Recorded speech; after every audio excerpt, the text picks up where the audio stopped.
Agizo likaja wakabili merikebu, wakang'oa nanga kuenda Italia. Paulo na wenzake, mara tufani ikaja kuu, hofu nyingi ikatanda, wakatupa shehena baharini.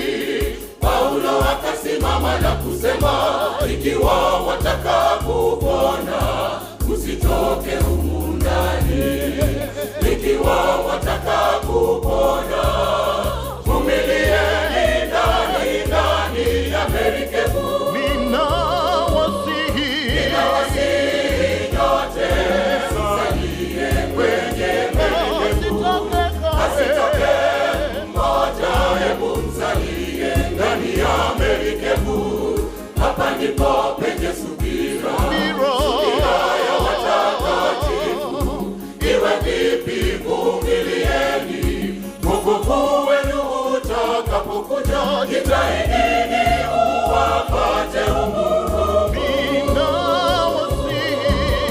Ninawasihi nyote, msalie kwenye merikebu. Asitoke mmoja, hebu msalie ndani ya merikebu. Hapa ndipo penye subira ya watakatifu. Iwe vipi vumilieni, wokovu wenu utakapokuja. Jitahidini uwapate umuhimu.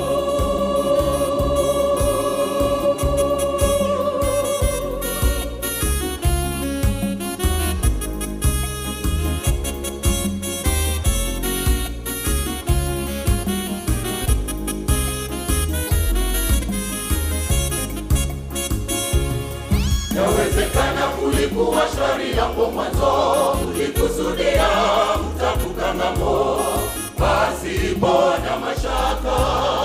Misukosuko ikaja kuzengele, malumbano, umekosa amani moyoni. Sauti ya Yesu ya kutia moyo, ikiwa wataka kupona, usitoke safinani. Wataka kuvuka ng'amboni, shikilia imani ndani ya Yesu Kristo. Ninawasihi nyote, msalie kwenye merikebu.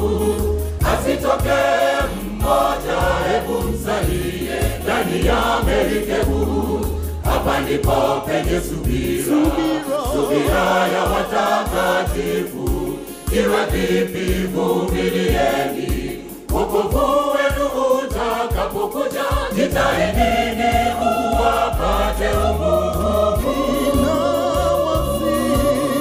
Ninawasihi nyote, msalie kwenye merikebu.